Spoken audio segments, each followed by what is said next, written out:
নমস্কাৰ ছাত্ৰ-ছাত্ৰীসকল, মই তোমালোকৰ অঞ্জলি বড়ো বাইদেউ। আশা কৰোঁ তোমালোক সকলো ভালে আছা। আজি আমি ষষ্ঠ শ্ৰেণীৰ বিজ্ঞান বিষয়ৰ ষষ্ঠ অধ্যায় দৈৱৰ পৃথকীকৰণ পাঠটি আলোচনা কৰিম। এই পাঠটিত আমি আৰু কেইটামান পৃথকীকৰণ পদ্ধতি সম্পৰ্কে আলোচনা কৰিম। এতিয়া চাওঁ আহকচোন কেইটামান পৃথকীকৰণ পদ্ধতি। এতিয়া আমাক এটা কি কৰিব দিছে? ক্ৰিয়াকলাপ কৰিব দিছে চোৱা। নিমখ পানীৰ মিশ্ৰৰ পৃথকীকৰণ। এতিয়া নিমখ পানীৰ যিটো মিশ্ৰণ সেই মিশ্ৰণটো কেনেদৰে পৃথকীকৰণ কৰোঁ সেই সম্পৰ্কে আমাক বুজাব গৈছে চোৱা। তোমালোকে চিত্ৰত দেখিবলৈ পাইছা এনেধৰণে কি কৰা হয় বুলি কৈছে নিমখ পানীৰ মিশ্ৰণৰ পৰা নিমখ আৰু পানী কি কৰা হয় পৃথক কৰা হয়। এতিয়া আমাক এই কাৰ্যকলাপটো কৰিবৰ কাৰণে কি কি সামগ্ৰী লাগিব চোৱা। কটা বটলৰ টুকুৰা দুটা, নিমখ লাগিব, পানী লাগিব, এটা গিলাচ লাগিব, চাকি, টিনৰ পাত্ৰ, নাৰিকল তেলৰ খালি টিনৰ টেমা ল'ব পাৰা বুলি আমাক কৈছে আৰু এডাল কি লাগিব ষ্টেণ্ড লাগিব। এইকেইটা সামগ্ৰী আমাক এই ক্ৰিয়াকলাপটো কৰিবৰ কাৰণে আমাক লাগিব বুলি কৈছে।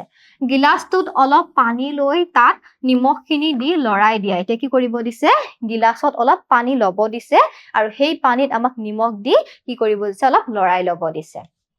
নিমখ পানীখিনি চুপিটোত ঢালি পৃথক কৰিবলৈ চেষ্টা কৰা। তাৰপিছত কি কৰিব দিছে নিমখ পানীখিনি চুপিত ঢালিব দিছে আৰু ঢালি কি কৰিব দিছে পৃথক কৰিবৰ কাৰণে আমাক চেষ্টা কৰিব দিছে। তোমালোকে চিত্ৰত দেখিবলৈ পাইছা চোৱা এনেকে কি কৰিব দিছে আমাক এনেকে নিমখ পানী এটা গিলাচত ল'ব দিছে, মিহলাব দিছে, তাৰপিছত পৃথক কৰিবৰ কাৰণে আমাক চেষ্টা কৰিব দিছে।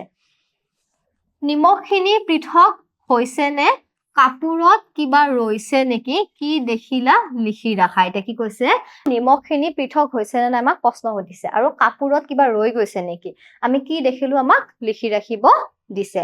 তোমালোকে দেখিবলৈ পাইছা চোৱা কি কৰিছে এনেকে আমাক কি কৰিব দিছে পানীখিনি এনেকে চুপিটোত ঢালিব দিছে। ঢালাৰ পিছত আমাক কি কৈছে চোৱা কাপোৰটোৰ ওপৰত কিবা ৰৈ গৈছে নেকি নাই আমাক কি কৰিছে প্ৰশ্ন সুধিছে।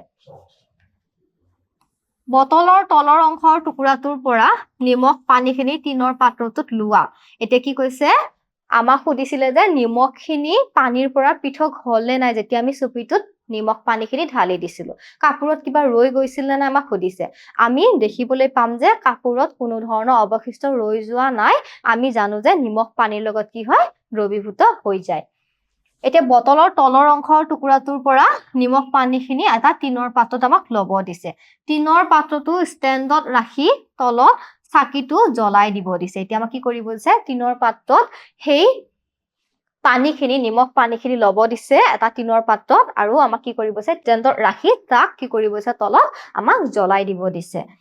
পানীখিনি সম্পূৰ্ণ উৰি নোযোৱালৈকে গৰম কৰি থাকা। এতিয়া কি কৰিব দিছে পানীখিনি যেতিয়ালৈকে টিনৰ পাত্ৰৰ পৰা আঁতৰি নাযায় তেতিয়ালৈকে তাত কি কৰিব দিছে সেই পাত্ৰটো গৰম কৰি থাকিব দিছে। টিনৰ পাত্ৰটোৰ ভিতৰত কি দেখিলা লিখি ৰাখা। এতিয়া আমাক কি কৰিব দিছে যেতিয়া পানীখিনি তাৰ টিনৰ পাত্ৰৰ পৰা নোহোৱা হৈ গ'ল তেতিয়া টিনৰ পাত্ৰটোৰ ভিতৰত আমি কি দেখিলো আমাক লিখিব দিছে। চোৱা আমি কি দেখা পাম নিমখ পানী গৰম কৰোতে পানী উৰি গৈছে। তোমালোকে দেখিবলৈ পাইছা টিনৰ পাত্ৰত এনেকে আমি নিমখ পানী লৈছিলো আৰু তাত কি কৰিছিলো গৰম কৰিছিলো। গৰম কৰোতে পানীবিলাক কি কৈছে উৰি যোৱা চিত্ৰ আমাক ইয়াতে দেখুৱাইছে আৰু শেষত কি ৰৈ যাব চোৱা গোটেইখিনি পানী উৰি যোৱাৰ পিছত নিমখ ৰৈ গৈছে সেই চিত্ৰটো আমি ইয়াতে আমাক দেখাইছে। প্ৰথমতে তুমি দেখিলা যে নিমখ পানীখিনি চুপিটোত ঢালোতে গোটেইখিনি সৰকি গৈ তলত জমা হৈছে। এতিয়া কৈছে যে যেতিয়া আমি চুপিটোত পানীখিনি ঢালি দিছিলো তেতিয়া আমি কি দেখিবলৈ পাইছিলো যে নিমখ পানী গোটেইখিনি কি কৰিছে চুপিটোৰ মাজেৰে পাৰ হৈ গৈছে।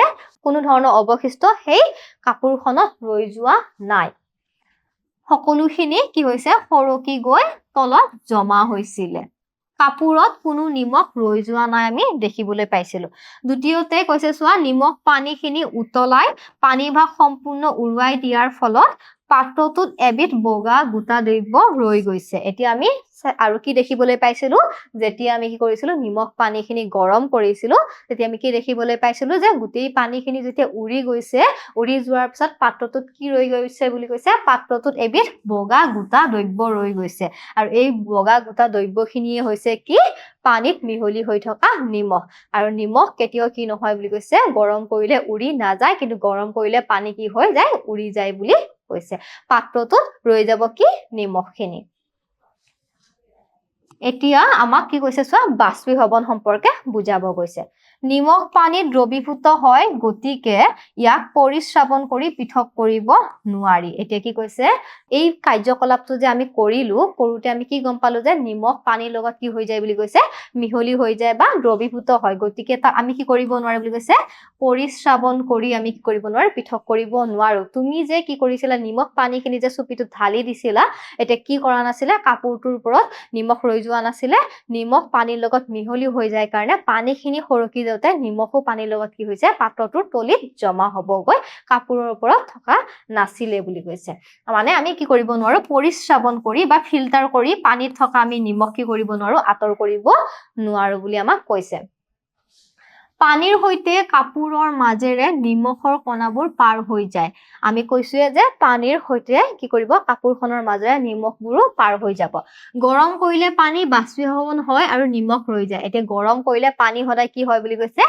বাষ্পীভৱন হয় বুলি কৈছে মানে গৰম কৰিলে পানী কি হৈ যায় বুলি কৈছে বাষ্প আকাৰ লৈ আৰু পানী তাৰ পৰা পাত্ৰটোৰ পৰা নোহোৱা হৈ যায় তাকে কি বুলি কোৱা হয় বাষ্পীভৱন বুলি কোৱা হয় যেতিয়া গৰম কৰিলো পানীখিনি উৰি গ'ল আৰু পাত্ৰটো ৰৈ গ'ল কি অকল নিমখখিনি মানে গৰম কৰিলে পানী কি হয় সদায় বাষ্পীভৱন হয় পানী কি হলৈকে ৰূপান্তৰ হৈ যায় জলীয় অৱস্থাৰ পৰা বাষ্পলৈকে ৰূপান্তৰ হৈ যায় এতিয়া আমাক কি কৈছে চোৱা জলীয় পদাৰ্থ দ্ৰৱীভূত হৈ থকা দ্ৰব্য এটা জলীয় পদাৰ্থটো সম্পূৰ্ণকৈ উতলাই দি গোটা দ্ৰব্যটো পৃথক কৰাকে বাষ্পীভৱন বুলি কোৱা হয় এতিয়া বাষ্পীভৱন মানে কি তোমালোকে চাবা এইটো ইম্পৰ্টেন্ট হয় আমি কি গম পালো যে জলীয় পদাৰ্থত যদি গোটা দ্ৰব্য কি হৈ থাকে দ্ৰৱীভূত হৈ থাকে তেতিয়া সেই গোটা পদাৰ্থটো জলীয় পদাৰ্থৰ পৰা আঁতৰ কৰাৰ যিটো প্ৰক্ৰিয়া সেই প্ৰক্ৰিয়াটোক কি বুলি কৈছে বাষ্পীভৱন বুলি কৈছে বা আমি এনে ধৰণৰ ক'ব পাৰো যে সূৰ্যৰ পোহৰত বা পানী যেতিয়া তাপ পায় তেতিয়া পানী কি হৈ যায় বুলি কৈছে পানী ভাপ হৈ উৰি যায় আৰু এই প্ৰক্ৰিয়াটোকে আমি কি বুলি জানো বাষ্পীভৱন বুলি আমি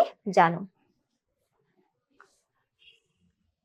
উদাহৰণ স্বৰূপে যেতিয়া নিমখ পানীখিনি উতলাই থকা হৈছিল তেতিয়া এটা সময়ত পানীখিনি সম্পূৰ্ণ উৰি গ'ল আৰু গোটা নিমখখিনি পাত্ৰটোত ৰৈ গ'ল এতিয়া কি কৈছে আমাক এটা উদাহৰণ দিছে যে কি কৈছে যে আমি নিমখ পানীখিনি যেতিয়া উতলাই আছিলো তেতিয়া কি হৈছিলে বুলি কৈছে এটা সময়ত পানীখিনি নোহোৱা হৈ গৈছে আৰু পানীত থকা নিমখখিনি ৰৈ গৈছে এইটো কিহৰ উদাহৰণ বুলি কৈছে এক প্ৰকাৰৰ বাষ্পীভৱনৰ উদাহৰণ এতিয়া আমাক বিশুদ্ধকৰণ সম্পৰ্কে বুজাব কৈছে ইয়াতে আমাক চোৱা চিত্ৰত দেখাইছে যে আমি সাগৰৰ পৰা কি পাওঁ বুলি কৈছে সাগৰৰ পানীৰ পৰা আমি নিমখ পাওঁ আৰু সেই সাগৰৰ পানীৰ পৰা পোৱা নিমখত কি থাকে কিছুমান ঔষধি মিহলি হৈ থাকে আৰু সেই ঔষধি বিলাক আমি আঁতৰ কৰাটোকে বা ঔষধি বিলাক নিমখৰ কণিকাৰ পৰা আঁতৰ কৰা যিটো প্ৰক্ৰিয়া সেই প্ৰক্ৰিয়াটো কি বুলি কৈছে ইয়াতে বিশুদ্ধকৰণ প্ৰক্ৰিয়া বুলি আমাক কৈছে এতিয়া আমি বিশুদ্ধকৰণ প্ৰক্ৰিয়া সম্পৰ্কে জানো আহা ৰন্ধা বঢ়াৰ বাবে সাধাৰণ নিমখৰ প্ৰয়োজন আমি সকলোৱে জানো যে আমাক ৰন্ধন কাৰ্যত সদায় কি লাগে নিমখ লাগে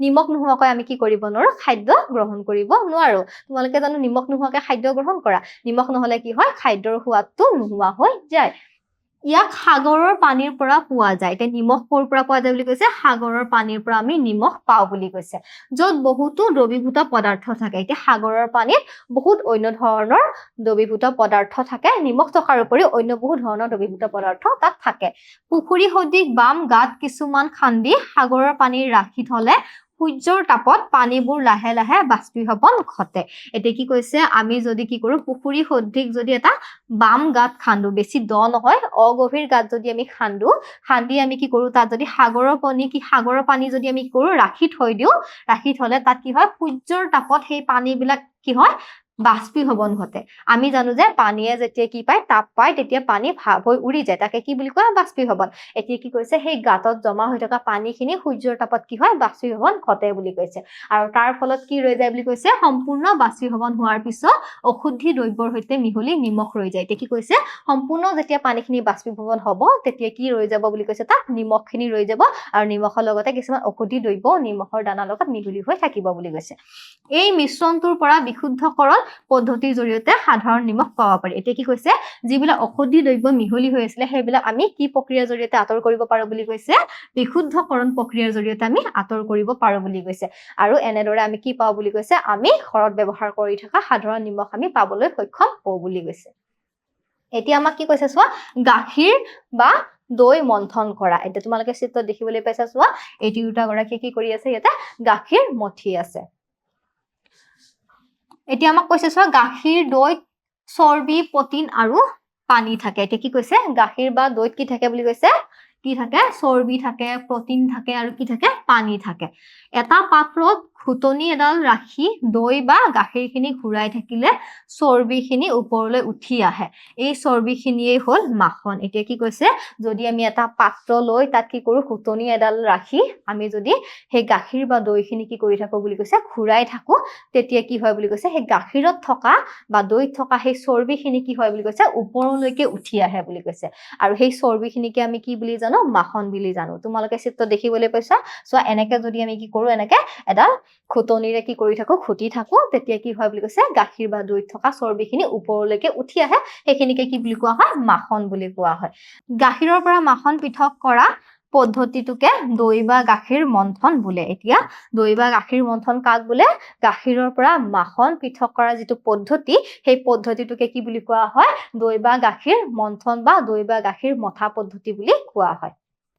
এতিয়া আমাক কিছুমান প্ৰশ্ন আলোচনা কৰিব দিছে চোৱা গাখীৰ মন্থনৰ সৈতে চাহ বনাওতে আশ্ৰাবনৰ আগত চচপেনটো ঘূৰাই থকা কথাটোৰ কিবা মিল আছে নেকি? এতিয়া আমাক এটা প্ৰশ্ন সুধিছে যে গাখীৰ মন্থন যেনেকে আমি কৰিছো ঠিক একেধৰণে চাহ বনাওতে আশ্ৰাবনৰ আগত চচপেনটো ঘূৰাই থকা কথাটোৰ কিবা মিল আছে নেকি? এতিয়া কি কৈছে যে চাহ বাকুতে মানে নবকাৰ আগত আমি চচপেনটো যে ঘূৰাই থাকো সেই ঘূৰাই থকাটোৰ লগত গাখীৰ মন্থনৰ কিবা সাদৃশ্য আছে নেকি আমাক সুধিছে।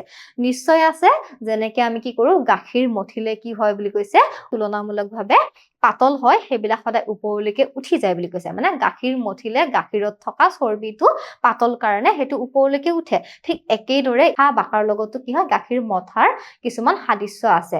যেতিয়া আমি কি কৰো চাহ বাকো চাহ বাকাৰ আগতে আমি যদি চচপেনটো ঘূৰাই লওঁ তেতিয়া কি হয় বুলি কৈছে ওপৰত উঠি থকা চাহপাতখিনি চচপেনটোৰ তলিত পৰে। কিয় পৰে কাৰণ চাহপাতখিনি কি হয় গধুৰ হয়। এইটোৰ লগত কি মিল আছে গাখীৰ মন্থনৰ লগত আমাৰ চাহ বকা পদ্ধতিটো কি আছে মিল আছে বুলি কৈছে। এতিয়া আমাক কৈছে চোৱা ফলা মগু পানীত ভিজোৱাৰ পাছত বাকলিবোৰ আঁতৰাওতে পাত্ৰটো ঘূৰাই থকাৰ লগত এই পদ্ধতিটোৰ কিবা সাদৃশ্য আছে নেকি? এতিয়া আমাক কি কৈছে চোৱা ফলা মগু পানীত ভিজোৱাৰ পাছত বাকলিবোৰ আঁতৰাওতে পাত্ৰটো ঘূৰাই থকাৰ লগত গাখীৰ বা দৈ মথা পদ্ধতিটোৰ কিবা মিল আছে নেকি? নিশ্চয় মিল আছে। কাৰণ যেতিয়া আমি কি কৰো ফলা মগু পৰা আমি বাকলিবিলাক আঁতৰ কৰো তেতিয়া পাত্ৰটো আমি ঘূৰাও কিয় কাৰণ বাকলিবিলাক কি হয় ওজন কম কাৰণে সিহঁত কি হয় ওপৰত উঠিব আৰু ফলা মগু বিলাকৰ ওজন বেছি কাৰণে সিহঁত পাত্ৰটোৰ তলিত জমা হ'ব যাৰ ফলত আমি বাকলিবিলাক অতি সহজত আঁতৰ কৰিব পাৰিম।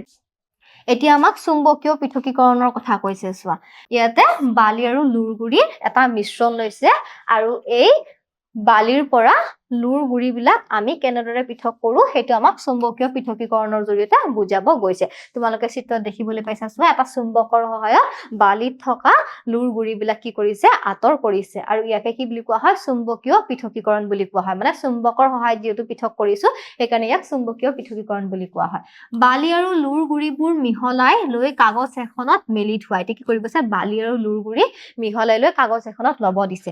এতিয়া এটুকুৰা চুম্বক এই মিশ্ৰটোৰ মাজেদি অগা পিছা কৰা। তাৰপিছত আমাক কি কৰিব আছে এটুকুৰা চুম্বক ল'ব দিছে আৰু সেই বালিখিনি ওপৰত কি কৰিব দিছে অগা পিছা কৰিব দিছে চুম্বকটো। লুৰ গুৰিবোৰ চুম্বকডালত লাগি ধৰিছে। লুৰ গুৰিবিলাক কি কৰিব চুম্বকডালত লাগি ধৰিব। লুৰ গুৰিখিনি বেলেগ এখন কাগজত সংগ্ৰহ কৰা। তাৰপিছত সেই লুৰ গুৰিখিনি বেলেগ এখন কাগজত আমাক জমা কৰিব দিছে।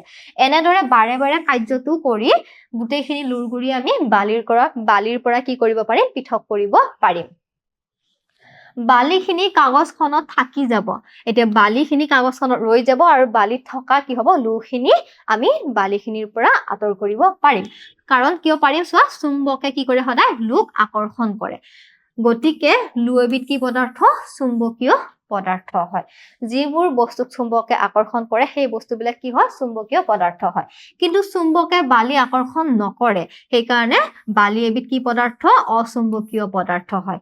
চুম্বকৰ সহায়ত অচুম্বকীয় পদাৰ্থ এটাৰ পৰা চুম্বকীয় পদাৰ্থ পৃথক কৰাকে চুম্বকীয় পৃথকীকৰণ বোলে। এইটো ইম্পৰ্টেন্ট হয় চাই ল'ব। চুম্বকীয় পৃথকীকৰণ মানে কি যে চুম্বকৰ সহায়ত যদি আমি অচুম্বকীয় পদাৰ্থৰ লগত চুম্বকীয় পদাৰ্থ মিহলি হৈ থাকে সেই পদাৰ্থটো আমি আঁতৰ কৰা যিটো পদ্ধতি সেই পদ্ধতিটোকে কি বুলি কোৱা হয় চুম্বকীয় পৃথকীকৰণ বুলি কোৱা হয়।